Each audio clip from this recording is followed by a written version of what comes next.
No problem with the way has been, fascinating and of course very disturbing to hear this testimony.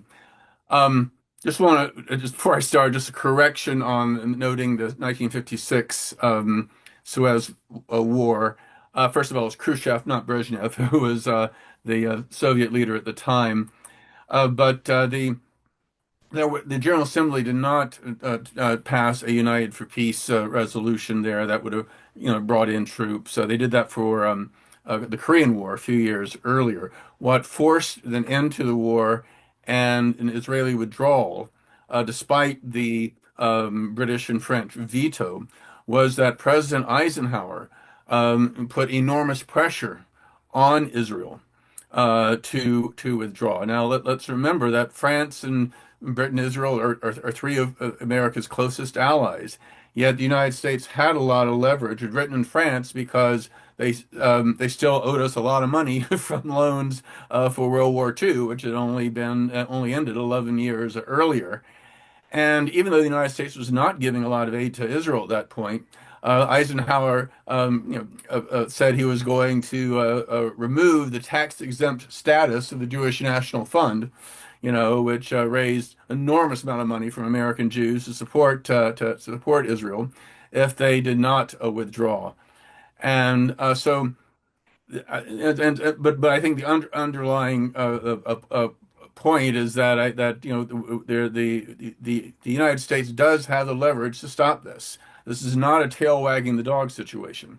The United States really has the power. We have seen how not just Eisenhower, but Nixon, Carter, Reagan, the first President Bush, Obama have all used the threat of withholding financial or military support for Israel to force Israel to withdraw or to agree to a ceasefire or other methods. Now, I should also mention I like the idea of a multinational force moving in and trying to force the issue. And I would support the General Assembly doing Unite for Peace things. I was just correcting some of the history there. I'm in no way disagreeing with, I think, this very, very important idea. But even that might not be necessary if the U.S. was willing to apply the pressure. Uh, Now, unlike many of the other speakers, most of the other speakers, they do not have firsthand knowledge of the situation. I've just been following media reports, but I do want to talk briefly about the broader political implications, particularly here in the United States. Um, Now, this is um, I should mention that this is not the only ongoing genocide, which includes mass starvation. We look at Sudan, we look at the Rohingya in Burma, and this is not historically the first genocide directly supported by the United States, with in some cases acquiescence from other Western countries that also involve mass starvation. We look at Bangladesh in 1971. We look at Guatemala in the early 1980s. We look at East Timor in the 24 years of Indonesian occupation. So again, this is not simply about AIPAC or other Zionist pressure. This is just yet another example of Western imperialism and its willingness to support genocide against people of color. The difference is that these other genocides were not well known at the time. Um, and this is. I mean, there's no denying, there's no covering up. People can even see it on their telephones. So it is even more inexcusable than the others, both ongoing and historical. And of course, the direct complicity of the United States. We don't support the Myanmar regime. We do not, support either party in Sudan. Though someone could argue that UAE is, supporting the RSF and the countries that therefore arm the UAE are maybe, may have some moral legal responsibility. But by and large, it's nothing like the support, of course, the United States is giving towards Israel, not just in terms of military aid but in terms of the UN vetoes and the like.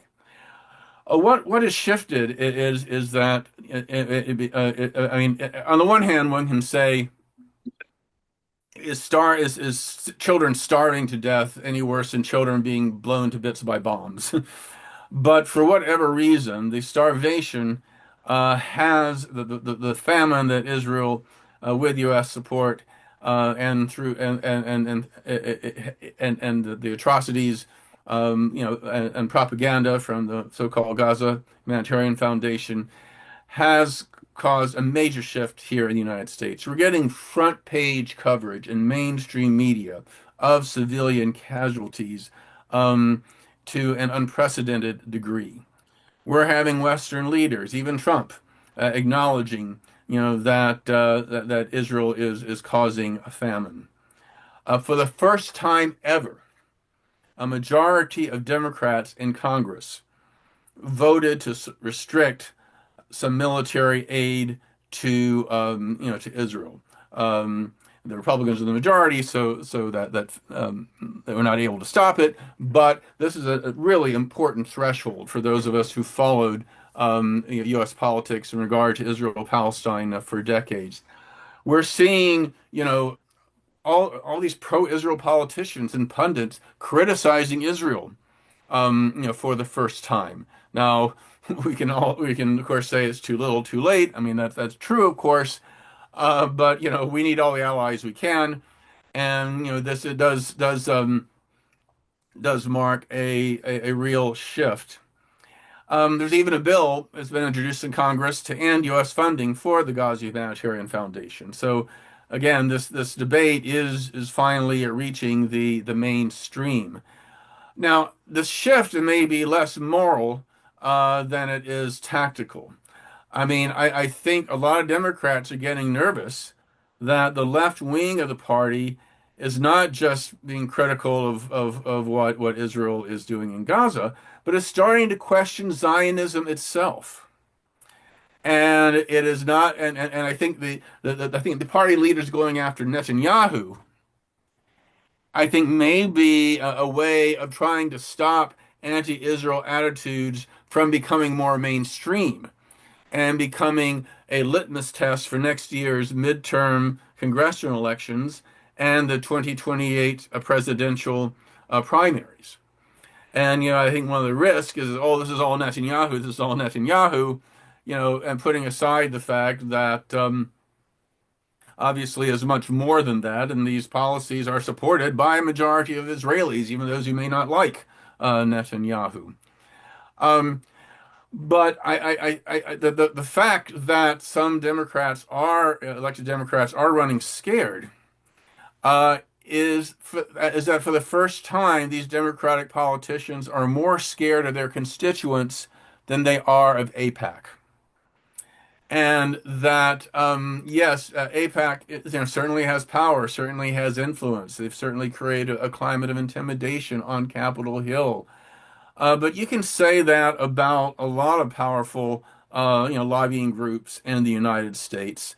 The reason that the Democrats have been willing to fold in facing AIPAC as opposed to, say, the National Rifle Association or powerful business interests that are anti-environmental or some of the others is that they get pressure from their constituents.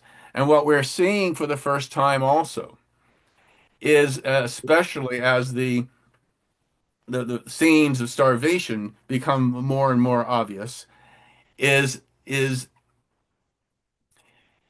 that mainstream liberal groups, mainstream progressive groups, peace groups that were previously scared to wanted to avoid Israel Palestine are finally speaking up and finally saying this is unacceptable.